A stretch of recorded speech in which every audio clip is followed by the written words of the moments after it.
welcome back to my channel. My name is Ashley Ariana.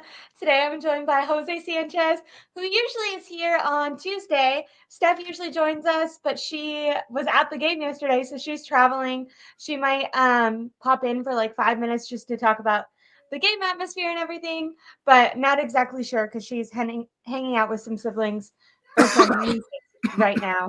Um, and so I asked Jose if he would join me to recap this game. And we were just having a discussion about how Jose has sisters. I also have a sister. Let us know in the chat if you have sisters, and then we're going to transition into talking about this Seahawks game. How was it for you watching the game? I described it as like a gritty yet dominant game because it actually wasn't the 49ers' best football for all four quarters.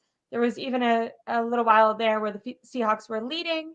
I don't know if you ever felt like the game was actually in the balance or if you always expected the 49ers to win, but definitely maybe not the start that, well, they came out and scored within 50 something seconds, but the first half might have not have gone how I expected it. How did you expect it to go, and how did you feel watching it? I feel like it went exactly how it was supposed to go. Maybe a little more electric on their side, especially in the second half. I thought it'd be a little more grittier, as like we're saying right now. But yeah, it's not funny the way it starts. Like McCaffrey just rips off that 72-yarder, and it's like, okay, it's gonna be one of those games, huh? Because I think we always talk about, me and you, like, oh, we can just tell when this team's gonna be on it and just like literally throttle a team, and it's always based on their first series or two. And it's like, okay, well, here I was thinking like, oh, I'm over here writing saying, hey, this is going to be a tougher outing than the last game for the 49ers. So expected to get a little messy, but they'll pull through. And it's like, well, there goes the opening drive. They're looking freaking phenomenal. But then after that, you left that touchdown on their end, Seattle's end, and it just stalemates for a good, like, literally the rest of the half. You know, they pretty much weren't clicking so much. Part of that had to do with like Brock Purdy in the first quarter, especially his first four throws. We're just like, what are you doing? Like, you're getting killed. You're throwing that. It looked off. That Kittle got killed and then went back in the game and immediately got killed again. Yeah, he got him. He honestly, if Jamal Adams was such a bad player, if he actually played the ball, played the receiver instead of the ball, he probably was gonna whack Kittle. But honestly, that's probably one that Kittle would win because Adams sucks. But anyways, yeah. So it was like, okay, we're gonna get like a very shaky Brock Purdy today. Like, we haven't seen him for a while. And then after that, he just literally lights it up. He had literally 3 quarters of amazing. That probably felt like one of his best games of the season to me, because he's just throwing dimes like crazy. I feel like from him, we saw everything, where we saw him deliver from the pocket. We saw him scrambled off script. We saw him deliver, thread the ball through the middle to the sideline, thread the ball. Ran for a first down. Beautiful, like literally everything. And that literally is a perfect illustration of one of the reasons why this offense is so damn good and probably the best offense in the league.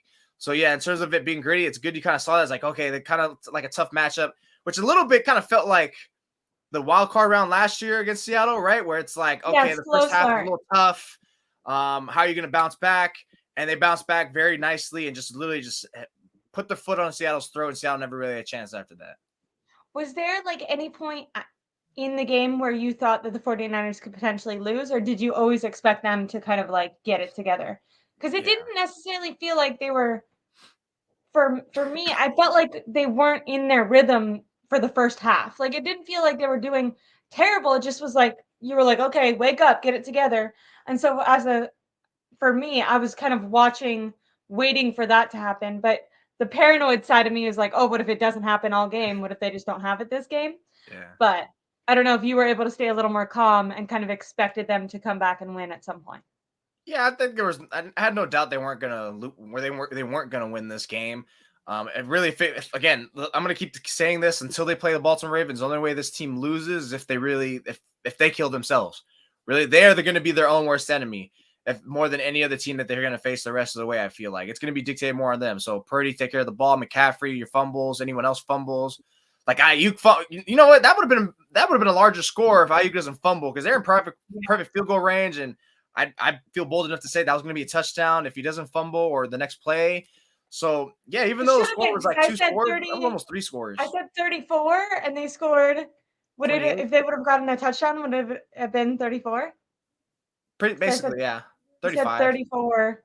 I think it would have ended up 35-16, but whatever. It doesn't. I mean, 28 points. Oh, they didn't score 30, but like it felt like it scored 30. And I think that's the one thing about it is that was impressive to see is like they had a great start on a drive, but then they pretty much tapered off throughout the first half, and then they really picked it up. So that's cool to see is like, hey, against Seattle, they don't really need to be 49ers don't have to have an electric all 4 quarters. They don't need it all to come together that way.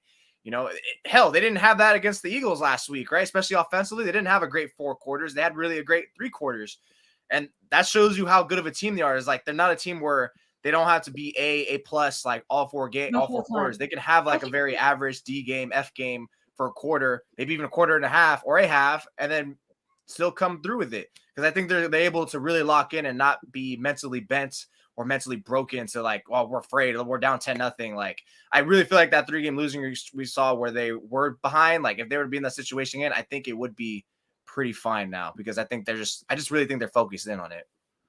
I agree. It seems like they've been improving as the year has gone on. Eric Chalker and I were talking about that, and he was kind of saying like he doesn't have evidence yet of them being able to make that fourth quarter comeback. And I was kind of saying just based on their progression of how they've been playing these games versus before the bye week, because even when they had that 3-game slump, like right before that, when they were winning 5 games, didn't Kyle Shanahan in a press conference say that he was like the most depressed undefeated coach in the league because he felt like even though they were winning that they weren't playing their best football, and it seems like they're getting better in the quarters that they're playing better. But you're right, we haven't really seen them, maybe besides outside of that Dallas game, play like a full game with their full potential, and you wonder if they're going to be able to get that together by the playoffs, or maybe if it's something that they'll never need to do because they're so good in 3 out of 4 quarters. But definitely interesting. When it comes to Brock Purdy, would you consider that like a come from behind because they were winning at some point? Or do you think it has to be like a fourth quarter for you to have confidence that he'd be able to do that in the future? I wouldn't necessarily call that come from behind. I mean, especially when it's like what they were down like 3 points or something like that. Like that's nothing to worry about. I feel like if it's like an actual like touchdown score or even like 10 points, and then a little later too. Cause honestly, it's like when it's early in the game, that's why it doesn't matter. Like compared to like even if you threw a pick in the first or second quarter, it's like, bro, it's okay if you did that because you still have a bunch of other games to really make up for it and make that like a thing of the past. So yeah, I think no, it wasn't a glorified comeback. So that's still a question out there. But like, hey, if you're not in that situation in the first place because you're already so good of a team to limit the damage and really get ahead, then who cares? I mean, honestly, I was more impressed with him in this game than I was against the Eagles game because what I said, he literally put on display everything that makes him such a good quarterback and with this offense. Like last week, it was overshadowed because how amazing Deebo Samuel was and Purdy was solid too that game. This one, I was like, okay, no, this guy is freaking amazing. So that he was more impressed in this game. And I get it. It's like, well, Seattle's not the same as the Eagles. It's like, well, it's not like Eagles have this amazing defense anyways. But Yeah, at they just least like, got blown out in that Dallas game. Did you yeah. watch And then, that? oh God, they got steamrolled. They got embarrassed. And I think it's going to be one thing we're going to look back on is like, did the 49ers just start like the downward spiral of the Philadelphia Eagles? Because Yeah. honestly, I think the Eagles are going to lose one more time, which is perfect for the 49ers because that means they could afford a loss. Because you just never know. Because things get weird. Maybe Arizona, the Rams. Hey, think about this. And I was listening Tyler to. Murray's back.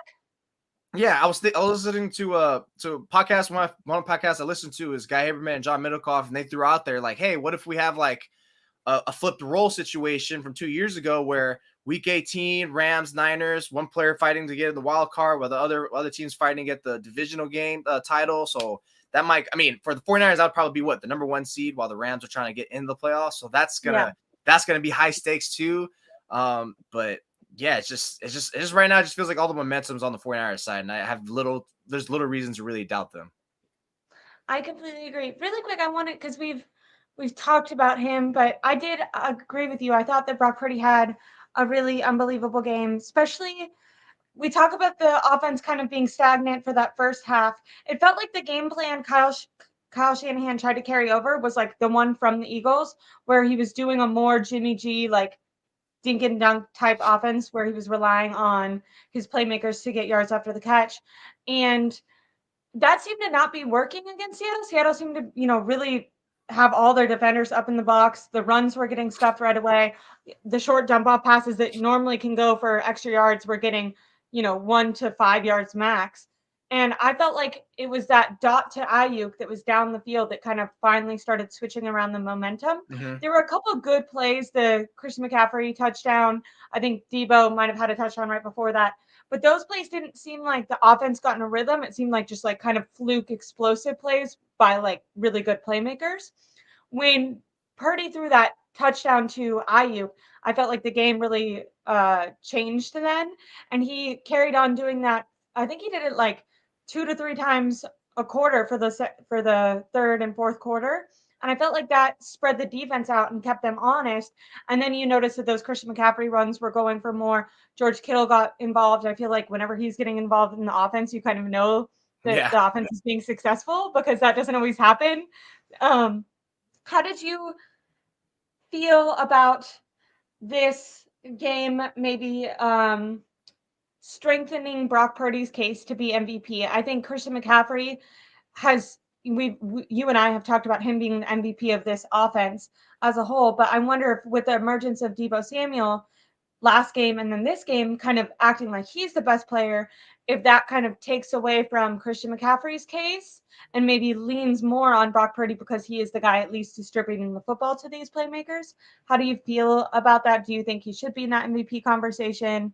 And do you feel differently about who's, leading this offense, or do you think it's just kind of game by game? Yeah, no, he's definitely in the conversation. And honestly, this game, it's funny because last week his case for a lot of people why he was the favorite is because like he went in there, he threw for this, and he beat the Eagles. When it's like, yeah, but how much of that was really because of Deebo? This one, yeah, he had some rack, but you could see like how that guy had like 8 amazing dimes that were just like so like first down, chunk plays, touchdown plays, like scrambled out. Like that was like that last game was way more special than it was against the Eagles. So it's like one had a storyline with him. Like, hey, now the Niners have their guy back. They go in Philadelphia. They beat them. They curb stomp them. Now you come back home, and then he puts on the real performance where he looks like so freaking amazing. And he had a bad start to start the game, which is fine if you have a bad start. It's really how you finish versus how you start. So he pretty much for like 95% of that game, not even 98% of that game, was freaking untouchable. So, yeah, he's for sure in the MVP conversation because, well, quarterbacks are always going to be in it. And as much as I really like McCaffrey being in it, he's not going to get it. You already know who mine is still going to be. Tyreek Hill, most likely. He's probably going to go off again today for like 8 catches, 800 yards, what it feels bet like. On the game? Did you bet on the game? No, we don't talk about those anymore. Anyways, but yeah, so it's going to obviously be between him and Dak, what feels like it. But there's still a lot of game left, for him to really run away with it or hurt himself. But honestly, I think we're really going to pick who's going to, if we really want to make an MVP discussion, it's probably going to be Dak because, Cowboys like are more known, I guess you would say. So all that stuff. I mean, they're surging. Similar numbers to Purdy. And Purdy can be like, well, you got McCaffrey, all these players, which is like, and where Dak just really has like CeeDee Lamb, and I guess you can mention Pollard and a slew of other solid players. But also, even though Mike McCarthy has the Super Bowl, I feel like people respect Kyle Shanahan times 1,000 more than they do him. Oh yeah, because people will probably give that more to Aaron Rodgers. But proving doubters wrong. Look, if people still had doubts about Purdy like a month ago, you're freaking ridiculous. Like I mean. Like the only doubts I had about him, and I was like, how is he going to fare a comeback? Because that was the concerns we had. Look, he showed that if they're down by multiple scores, that he might try to force it. That's how he had those games where back-to-back picks, right? So, but it's like if you're not in that situation in the first place, then who cares? It's the same way. Like, what's the best way to defend the tush push from the Eagles? Don't put yourself in that situation, right? So it's literally defending without actually like being there to defend it.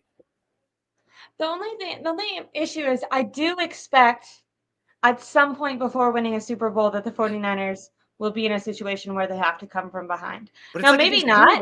If you think about it, who's going to do that? The Eagles? The Eagles, I think the Niners are going to sun them the rest of the way. The Cowboys might be the best chance because remember last year, like even when they came to town for the divisional game, like that was a very tight-knit game that it took a couple of impressive Purdy muster drives to really get them to move the ball.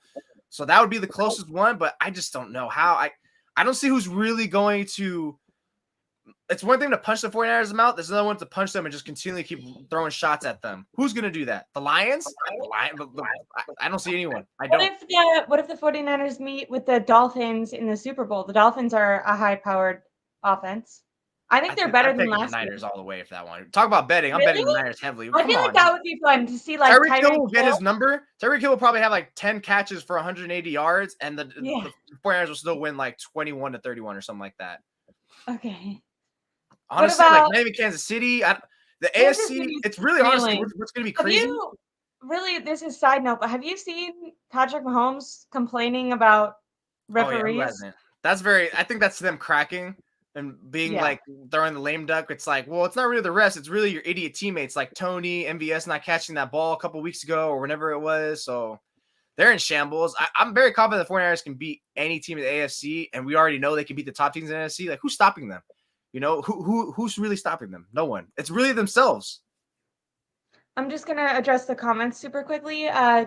Tony Kolup says, so is Purdy still dinking and ducking, or is our QB throwing deep now, asking for a friend? So he's been throwing down the field fairly consistently for at least the last month or so. But in this game, he definitely did it the most. I feel like the Seahawks kind of dared him. They were like, we're going to take away this underneath throw, and if you're going to beat us, you're going to have to beat us deep. And I think that's what Jose was saying made this game the most impressive is you kind of saw the most well-rounded game from Brock Purdy that you've seen so far. He utilized his legs, he utilized those short dump-off passes, but he was really testing down the field whenever the defense gave him that opportunity. In his press conference, he talked about how he threw that ball to Deebo Samuel, and I thought that gave an excellent window into Brock Purdy's mind where he was able to see it. Like, we kind of talk about what makes quarterbacks special, and that's something he saw he says he saw Jamal Williams coming flat-footed and knew that meant Deebo was going to be open. And I have to give respect to Deebo because I think a huge criticism he's received this year is when he knows that the ball isn't going to go to him, that he kind of half-ass runs his routes. That's been pointed out in JT O'Sullivan's videos a lot. And Deebo himself kind of admitted that he did that last year, but he was definitely still doing it this year. Now, Brandon Ayuk on Eric Armstead's podcast 2 weeks ago said that it was really important for him when he was running his clear out routes. Now that he shaded Jimmy Garoppolo because he was like, this was never an issue with our quarterback, but now with Brock Purdy, even if I just think it's going to be a clear out route, I have to make sure to turn my head around and be ready because if Brock Purdy sees an opportunity, he's going to give me the ball. Well, we saw him doing that with Deebo Samuel. He explained in his press conference that he saw Jamal Williams come down and he knew Deebo was going to have a little bit of extra space. And I was proud that Deebo got his head down or turned around, caught the ball, and was able to get that touchdown there. That was a perfect throw. And I don't know what I'm more like amazed from that. I'm more amazed that Deebo had to run that route. I'm not amazed by Purdy throwing this a perfect throw because he's already shown he's capable of it. I just could not get over the point like, wow, Deebo Samuel ran that route. I know it's just a streak route. He doesn't have to do no shimmy things. He doesn't really have that in his arsenal route running wise. But it's like they literally just ran him like pretty much on an angled streak route. And it's like, wait, that was Deebo? Like, okay. Like, I feel like that's why Jamal Williams settled down is because Deebo doesn't normally go that way. And Jamal Adams just stinks in general. So, I mean, always attack him when you have the chance. But anyone who's called him a dinking dunk quarterback is ridiculous. But yeah, like you said, ever since the bye week, and I remember we talked about it after the who they play after the Jaguars, the Bucs game. It's like, dude, if he's throwing like this, like so with perfect, like literally almost damn near perfect, if not perfect, throwing down the field, then this team is really going to be unbeatable. Because he showed that before. Like, we already knew he was capable, but now it's like, Jesus. Doing it consistently. Next level right now that he's throwing down. I mean, I don't know who's ever called him dinking and dunking. It's not Jimmy G. I feel like that's been a debate, but it's been like... That's probably a debate by national media, and all of you fans just like really just want to hold on to it when you realize like, dude, they're just saying that for engagement. Stop listening. I mean, someone just showed me like something about Skip Bayless. And I'm like, don't you ever send me Skip Bayless things ever again. Please do not. I do not care. As Mike Thomas said, because I do not care. I do not. And then just for some other comments, he says, Leroy Keaton says, CMC MVP period. I have to disagree. I think the last two games have, I think Christian McCaffrey is like an incredible player, but I don't think we can say that he's the best player on the team the last 2 games. And unfortunately, because he's a running back, which is already like a position that doesn't hold as much value, I think like for him to be the MVP, he'd have to be like by far and away the best player for every game. You know, because that's the thing with Yeah. Tyreek Hill is every game Tyreek Hill is the best player for the Dolphins. Yeah, if you Like took there Tyreek hasn't Hill been away a from the game. Dolphins, I think they're dead. I think they're dead in the water. McCaffrey, Exactly. you take McCaffrey away from the 49ers, McCaffrey or Purdy, they both they'll receive a significant drop off, but I think the 49ers are still will be in fairly good hands. Where I really think you didn't have Tyreek Hill on the Dolphins. It's like, well, where are you going now? You're gonna keep running it to Mostert and Achane, like Jalen Waddle. Like that offense is literally Tyreek Hill and two-headed monster. That's it. That's all it is. Yeah. And we're not like taking anything away from Christian McCaffrey. Like even James Bradbury after the Eagles game praised McCaffrey and kind of said that the reason Deebo was able to go off is because the defense has to key in on McCaffrey. Christian had that amazing I think we touchdown run. agreed that he was a little salty too. He's a little Yeah, bit. yeah. He's right, but also I think if that came time, from anyone else but him, we'd be like, okay, yeah, okay, but he might have sounded a little salty. He's like, dude, Deebo just freaking ran all over you guys. Just accept it. What do you think Tony says this Ravens game is going to confirm if the Niners truly have the upper hand?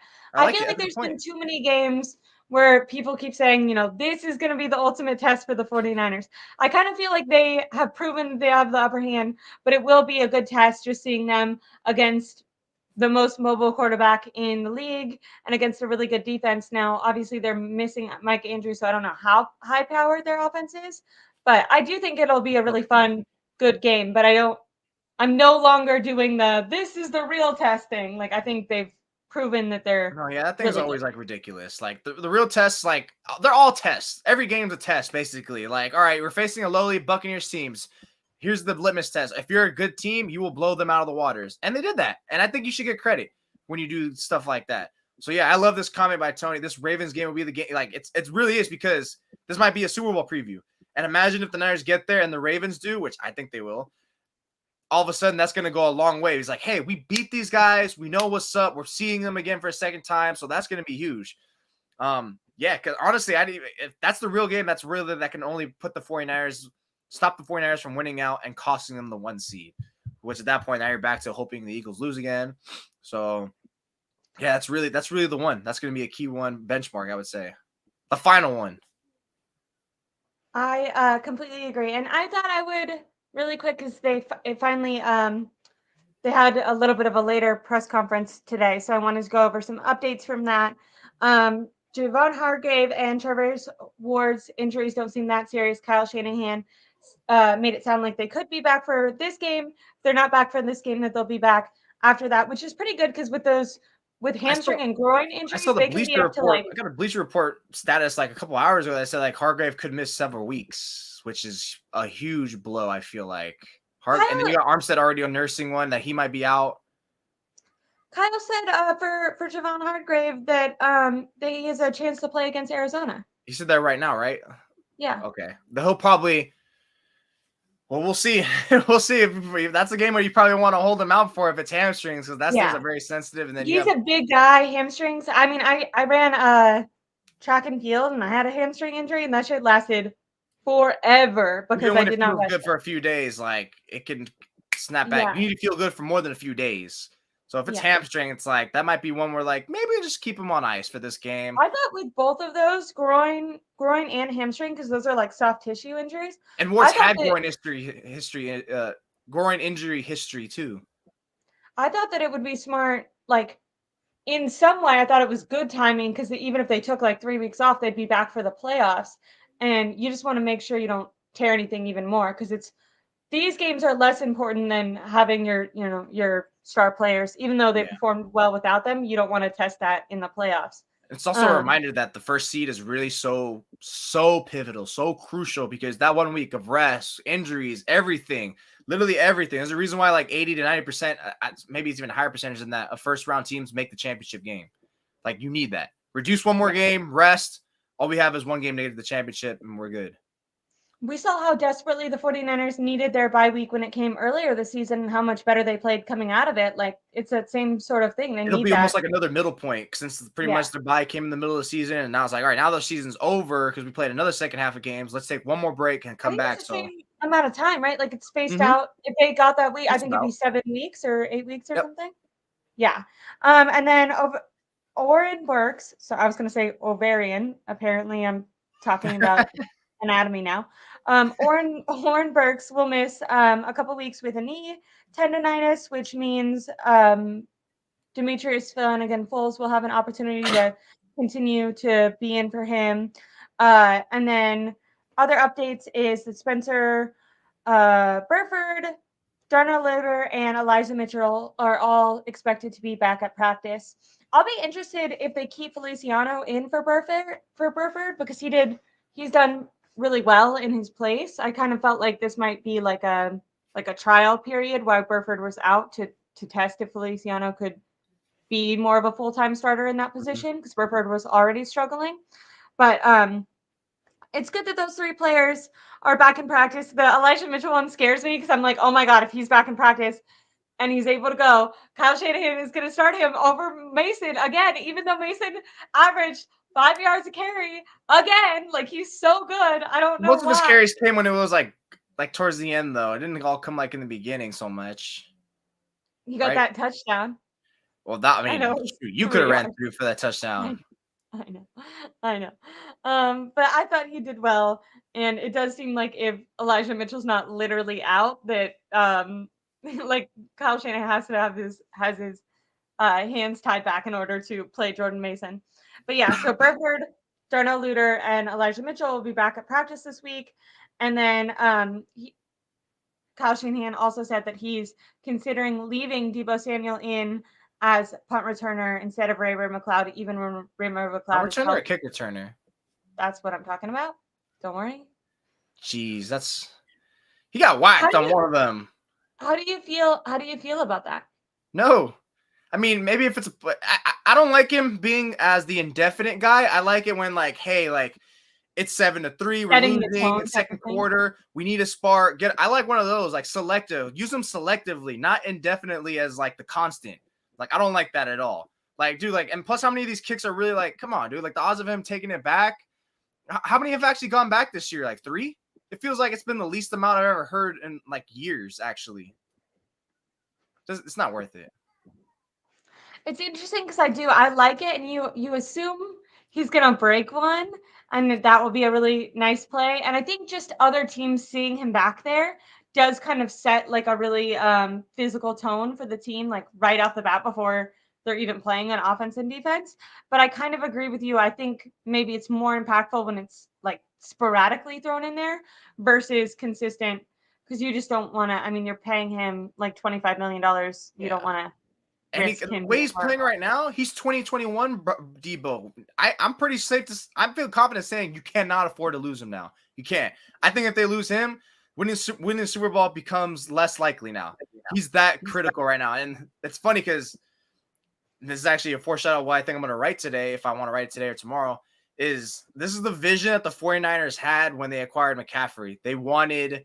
That's what they wanted so badly. Is like, we want 2021 Deebo. Because remember, the first half of last season is like, what's up with Deebo? He's not unlocked. He's getting stifled. He's getting like where's he going? Oh, he needs help. Okay, McCaffrey, come on down. With the idea that I think they expected that to be kind of like the Chase Young thing, where Chase Young really sparked Bosa's production. I think that they thought like as soon as they got Christian McCaffrey that Deebo would start being more effective, but it really took and him. Deebo wasn't, which he credits to like out of shape, whatever, mix other things like all that above. But yeah, it's like wow, this is the vision now. A year later, post a year later, like now you're getting the perfect version of Deebo, which I wasn't sure we were ever going to see come close to again because that 2021 version was just so majestical and literally is going to be up there as like probably like one of the best seasons, top 20 seasons we've ever seen from a non-quarterback. Like that was just amazing to have 1,000 yards receiving by midway point, and then 500 yards rushing. That was just incredible to me. He was MVP caliber. So now you're getting a guy who's looking like 2021 MVP All Pro caliber. All Pro McCaffrey was also an MVP candidate. Ayuk, who's in his prime and peaking.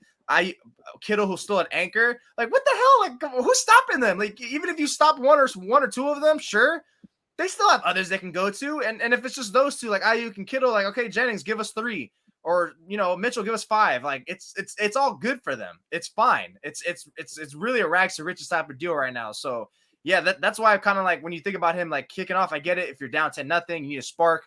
But like, if you're up like 14-0, like, no, I don't want to see him out there, because God forbid someone takes a swipe at his ankle. You know how much of an idiot you're going to look like? That's like the same thing when we're all harping on, hey, stop putting Christian McCaffrey in the fourth quarter when you're up by 25. Like, stop it. Or Yeah, up by he was 20. in with 2 minutes left in the game yesterday. Yeah, so like, let's like, stop what that. are you doing? Do you think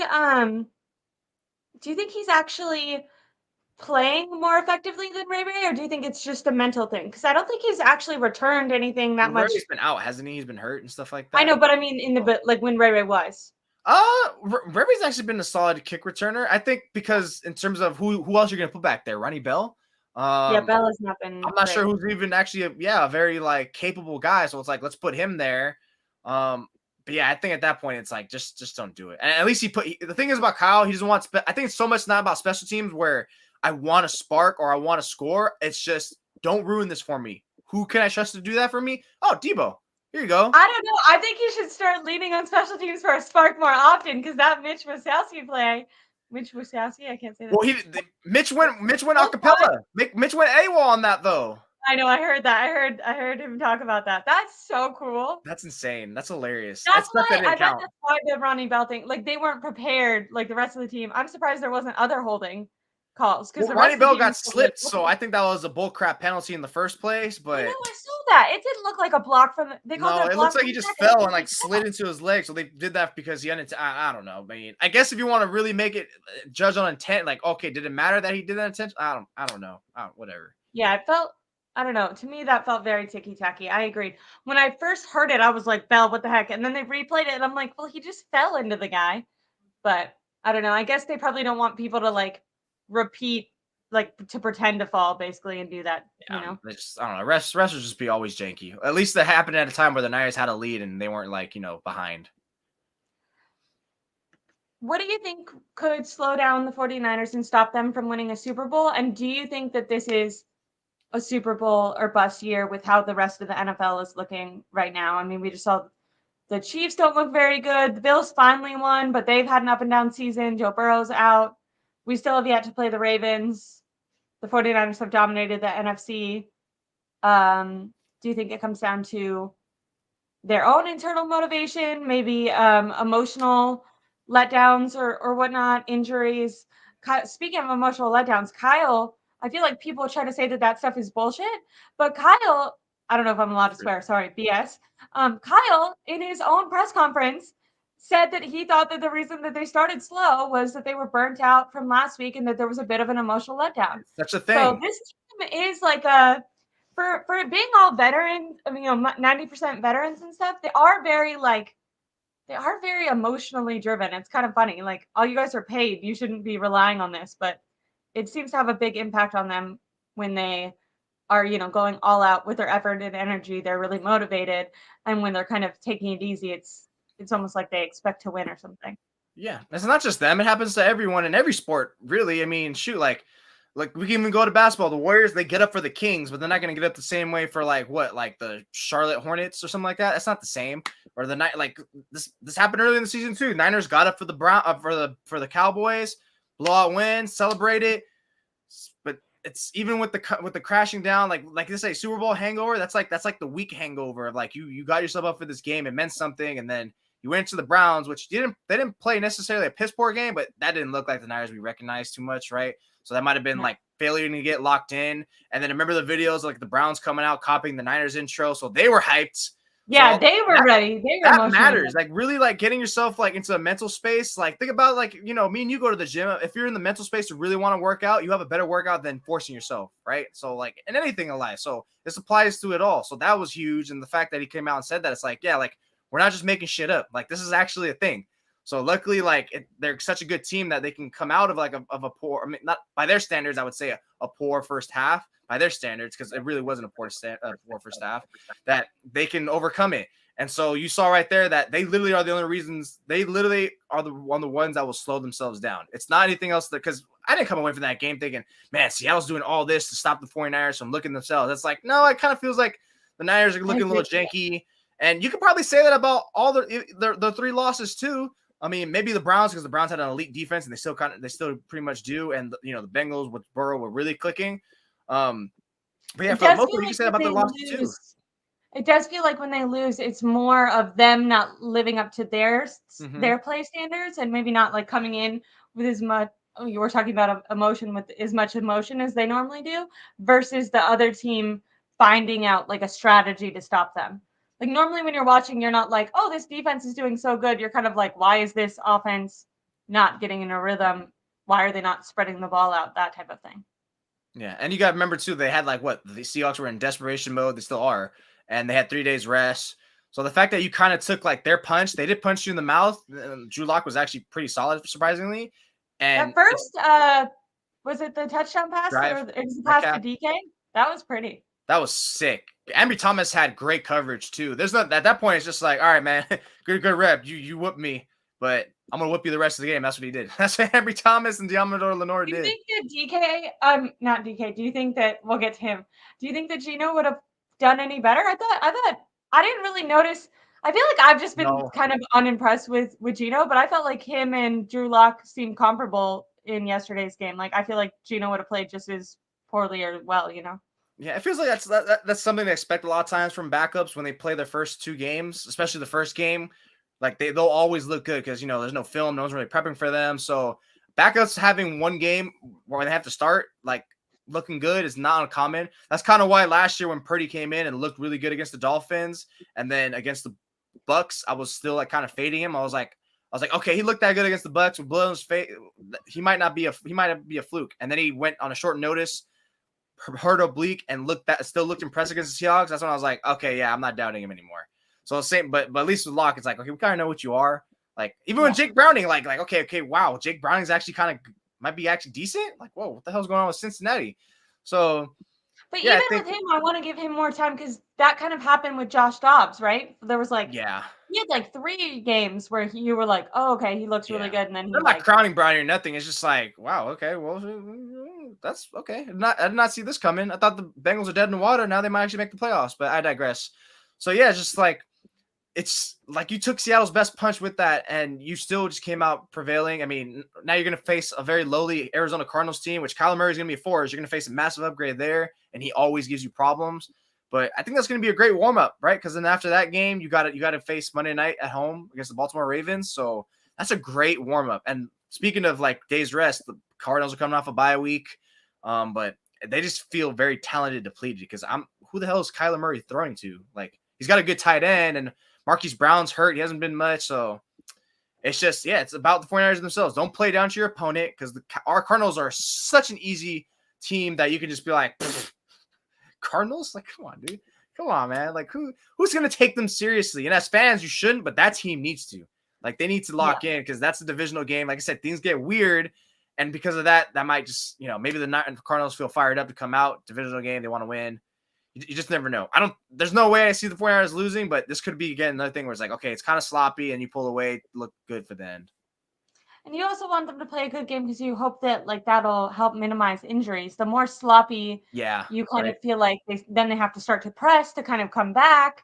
And where if they just play a solid game out the start, then you think maybe Kyle Shanahan starts sitting his starters in that 4th quarter if they leave no doubt. Versus when they do get behind, I feel like there's more opportunity for injuries because people are pressing more. And I think what's going to be most important going into the Super Bowl is trying to, and this is for every team. I don't even know how you really like try to do this, but hoping for no major injuries. Although they've done really good with their backups that have subbed in. It looked like the loss of Charvarius Ward was going to be a huge deal when he first went out, but then Lenore and Ambry really did step up. I didn't really notice Oliver, but I didn't notice him doing poorly either, which I think is good. So I think if I was going to say what would slow down the 49ers, it would be some sort of injury thing or like a mental off switch, which it doesn't seem like this team is going to have now. It seems like once these games start, they can kind of stay up for them. I think they have that mental lull in like November. Off the top of my head, has Brock Purdy thrown a pick since the bye week? No, huh? He Maybe threw a one? pick yesterday. Remember? Oh, okay, yeah, that one. But that was on Ayuk. That one was a Which janky people one. Yeah, I was being a little are mean. I was blaming that on him, but I was like, okay, yeah, it's a lead, but it's fun to rile people up. They get all mad. They go, "What the fuck you talking about?" And it's like, geez. So it's fun to piss people off. I saw Richmond Jared, who I know he like knows the routes and everything really well, and he said that was on Purdy. But if you just looked at the sideline, it looked like Kyle Shanahan was screaming at Ayuk. Yeah, unless he gets asked it, which I don't know if Kyle was asked it. Maybe he was asked it yesterday. I didn't hear him ask it, and I bet that even if he was, I don't think he'd be like, "Oh, this is whose fault it was." You know, he would probably just say it was miscommunication. No, Kyle has been known to do that in the past, but I don't know. It's just whatever. The point is like that's one where ultimately I'll just chalk it up as an asterisk because it was weird. Like whether if it was a sit route and he was supposed to deliver on him, whoever's fault, like that was just weird. So I was like, fine, like I guess we'll never be able to fully truly confirm it. So I'll just say that was a weird one. But aside from that, like in terms of like bad ones, like no, like it's just he's freaking. They're all clicking. It's crazy. Yes, I mean they had 3 players go over 100 receiving yards, and Purdy was nearly 400 yards. I mean, shoot, that is just insane. Like you had Purdy was looking amazing. Deebo went off again. Kittle played a fat role. IU, it's just who's stopping them? Ashley, I'm gonna ask you to give me 2 game balls for each side of the football, offensive and defensive, and we'll go back and forth and describe why. Do you want to start? 2 on defense and 2 on offense. Yeah, so you can start with one guy. We'll go back and forth. So you'll go one. I'll go one. Go Diamondor or Lenore easily. That's too easy. That's come on. Like he's been playing in the slot all season long for the most part, and he's had well, not for the most part, but he's been pretty much back and forth. But it's like when you get taken out of your rhythm like so much, the way the Niners keep doing it. Okay, he's outside. Now he's inside. He's outside. Now he's inside. It's like, bro, let me settle in somewhere. Remember that was an issue with Jimmy Ward. He's like, hey, I don't mind playing slot, but like, don't put me down there too much. Like players can get derailed that way a little bit. But he's just so comfortable and so confident, confidence is one thing I'll preach about most. I love how confident he was against Metcalf. Perfect. So there he was like Metcalf. Metcalf might have had him on a couple times, but like their size difference is crazy, and Lenore makes himself big. You know, like he carries himself big. Mm-hmm. I love that. So he gets one because he stepped up to the occasions and he's just been absolutely solid. Who would I give another one? Well, I guess we'll flip it on. My turn. Because we'll go back and forth. I don't want you to steal mine. But I also am not. It feels like we're drafting players with the game balls. I want to go Jair Brown. I thought that he did really well. He got his interception, and then he also set up the interception that Fred Warner ended up catching. If you go back and redo that play, Jair Brown could have gotten that interception too, and he kind of backs off because he like notices that they both win 100%. He would have got smacked if he committed for that. Oh my gosh, smart call by him. But I just think I wanted to give him a game ball, not just for the interceptions, but just coming in, having to fill in for Hufanga, who, had an all-pro season. I know he was, some people say he was not doing as well this year, but still an excellent safety. And coming in late in the season as a rookie, you're kind of only expecting him to do the bare minimum. They ended up bringing in, Logan Ryan, right? Who I think is just like a backup level player, but as a rookie who maybe is, struggling a little bit, you could see that as competition. And I felt like he's kind of stepped up in all these opportunities that he's been given. I just think that that's really cool when younger guys can kind of show out, because I know that I feel like with this team, they have a lot of distrust for younger guys. So it's kind of cool when they're able to get in the game and prove that they should be there. And he was basically forced in that situation because Hufanga, obviously out for the years, but he definitely wouldn't have been in if it wasn't for that. But I like that he's taken advantage of his opportunity. I don't know if you heard too in the post game, he said Hufanga sent him some good luck beads or whatever, which I thought was. I think he was rocking them after of the game, I think, or before or both. So yeah, that's good. That's nice. That's another thing, why they're so tight knit in culture. You can take the next game ball. We'll do snake draft wise. Since I had the first one, you can go 2-3, and then I'll get the next one. Oh, okay, I like that.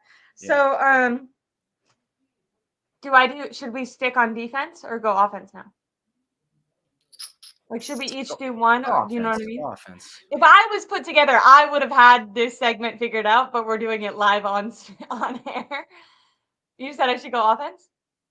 Yeah, go Okay, offense. I want to go Deebo, obviously. I'm so glad that I got to go, because you would have chosen Deebo, so I'm glad that I got to go. No, I wouldn't have. Yeah, I mean, I just think Deebo is playing like he's doing his 2021 impression, and when he's doing that, he's the best player in football. I think he's looked faster, more physical. That one route we already, we spoke about it a lot, but that seems like a route that like down year Deebo couldn't have done, because you have to be, fast and prepared and ready to run for that. Looked incredible there, running well, breaking tackles well, just has been, and I mean, I have to admit, I was not expecting him to do well in this game. I kind of at this point in the season expected, okay, he just had a really good game. He's going to kind of cool off now. I didn't, which is disappointing, because you know that he has this in him, but it just seems like with Deebo since 2021 that he hasn't been able to keep up consistency. So I think having back-to-back games like this, just as a fan who loves that, that version of Deebo, I felt like really proud, like, look, he's still there. He didn't just like give up. He didn't just say, like, he didn't just dust off his hands and was like, well, I showed up last week, so this week I can mail it in. I thought it was good that he performed really well. And if he can continue this play, like, I don't understand. There should be something in him, you would hope. Like Christian McCaffrey, you know that he's gonna try to be the best player every single game, even if he is or not. Like, that's his mentality. It does seem like with Deebo, he can get kind of lazy. And he has the ability to be the best player if he like mentally wanted to be. So it's just nice when he feels more locked in. That's why everyone goes like with like his game shape, right? Conditioning like that. That's probably why he's like, oh, I don't have like the ability to sustain this level. But no, I think he's really coming through. Like, you look back to the OTAs and the quotes what these guys said, like Deebo said he was ass last year or trash or something like that, or both. Yeah, and he's like, I'm never gonna put that on film again. And now look, he's not. Ayuk, I'm gonna take off this year. He is. He's already one-upping. He's been one-upping every year. So it's just like, man, these guys are just so elite. But no, I wasn't gonna get my game ball on offense. Really quick before we go to the next one, and maybe the second guy, and this might be someone that you mentioned, but maybe not. But just while we're talking about Deebo, and obviously there's is the word extenuating factors. But I thought that this tweet was interesting. 49ers points with a healthy Deebo and Trent Williams this season. And it goes 30, 30, 30, 35, 42, 34, 27, 31, 40, 42, 28.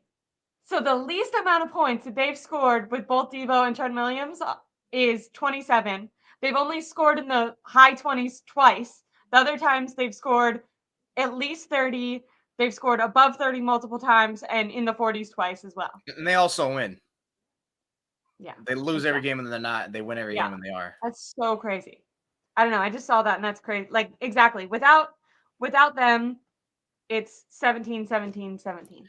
And that goes back to the point last week, right? When we were talking about, is Purdy really the MVP leader? And I'm like, no, because it's like, you mentioned these and we prop up these players, but God forbid I don't like, I'm not saying that like I can't agree that he's the MVP. Well, maybe now, because last game, that's why I'm gonna give my game ball for offense to Purdy, because like I said, he showed it all. He showed the whole palette and it was insane.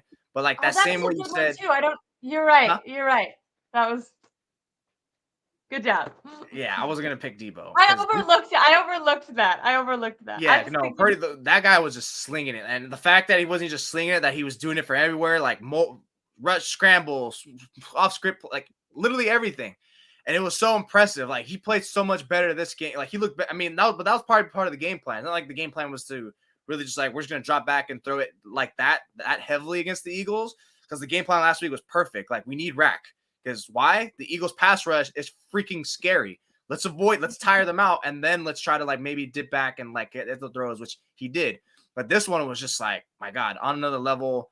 Like, and he hasn't really had like a purely like trash game. Like, he's had a bad game. The Browns game I still think was his worst game, because he had so many inaccurate throws, had a poor pick. I get like he still kept the offense in it, especially towards the end. but like that one was poor. But outside of that, like, the Vikings lost. Like he played relatively well, but the back-to-back picks kind of offset that. Bengals game. But outside of that, he's really been impressive. He's been so good. Like he is good. There's no debating that. He's easily probably been a top 5 quarterback now. I think it's easy to say. I was going to say that like over a month ago because unlike other people, I like to wait. I like to wait till the games are played before I make statements. Yeah. So now it's like, because remember I was saying like, evidence. Yeah, because remember I was saying like, yeah, I think he's like right there around 10, and now it's like, yeah, no, I think he's pretty much a lock top 5, which by default, so many quarterbacks hurt.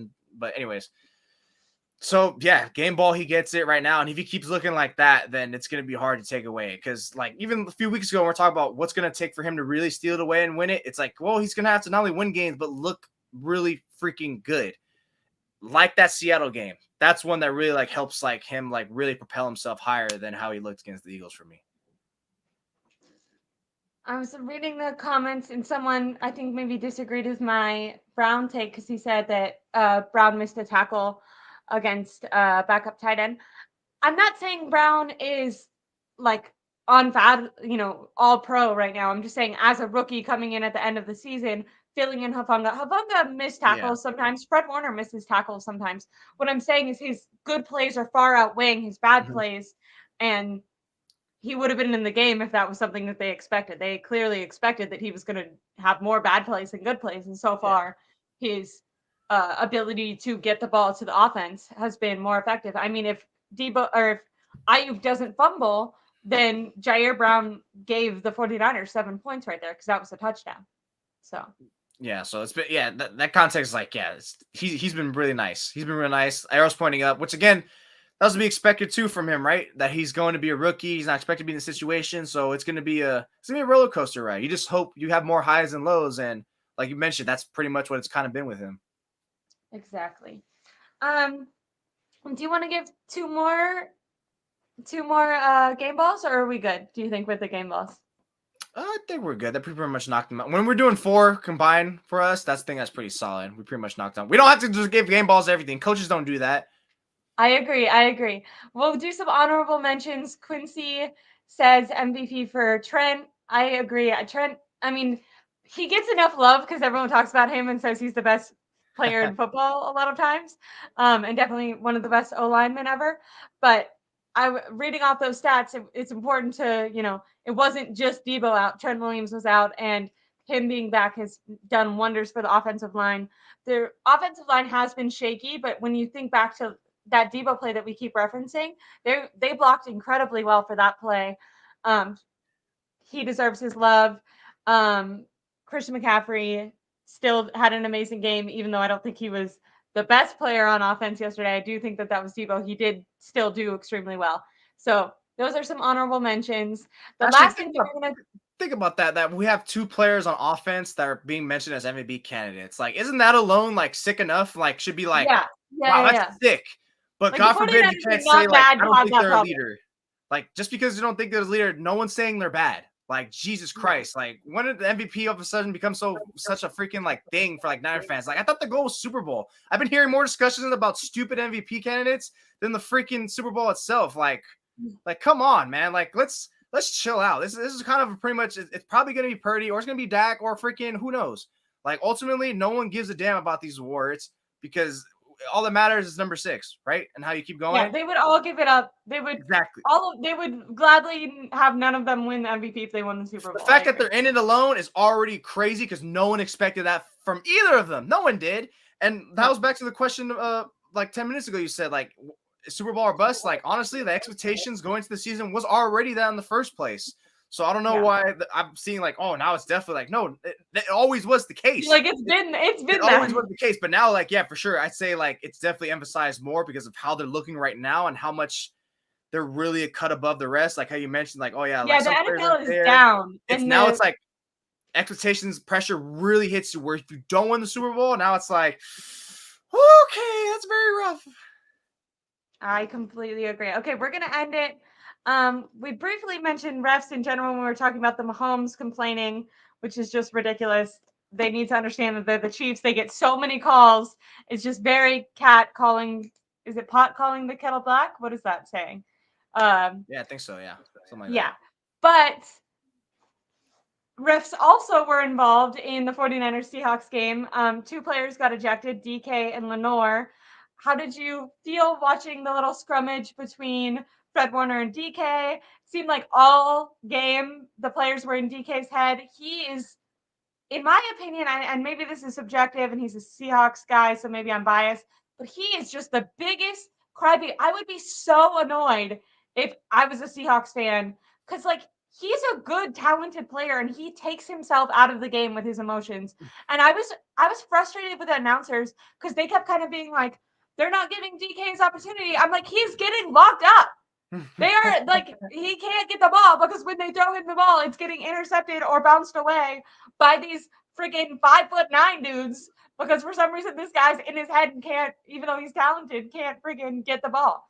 So, I thought his meltdowns in general all last game were hilarious to watch as a 49ers fan. And I thought the fight was fine. I kind of didn't think that either of them should have gotten ejected. It was towards the end of the game, so it didn't matter. But I feel like if it would have been in the beginning of the game, I would have had way more pushback for taking out players. It's a divisional game. Things get heated. It didn't seem that bad. It was just some pushing and helmet grabbing. I don't know. I think some of them did like take shots at someone's head though or helmet, so that does kind of warrant it. So by letter of the law, like yeah, I was fine with the ejection. My highlight that all my favorite takeaway was like I felt like Fred Warner was teaching Dre Greenlaw how to mess with someone and get physical and then get them in trouble because it's pretty much starts with him. Like he lays him out and then does something, sneak him, and he skips away, and then all of a sudden DK's like, "What?" He's like, "What's up, bro?" And he's like, I don't know what's going on. It's like, in front of the ref, like Fred after looks at Dre, like, see, that's how it's done, bro. Like, finesse these guys, make them look bad. Don't get yourself in trouble, get them in trouble. And I was like, I felt like Fred was thinking of that. And I was like, that's teach tape right there that they got to show to Greenlaw. I was like, bro, just do that, and you're forever going to get everyone ejected every game, and you'll be fine. Like, that was teach tape. Completely agree. I thought that was hilarious. I love Fred Warner.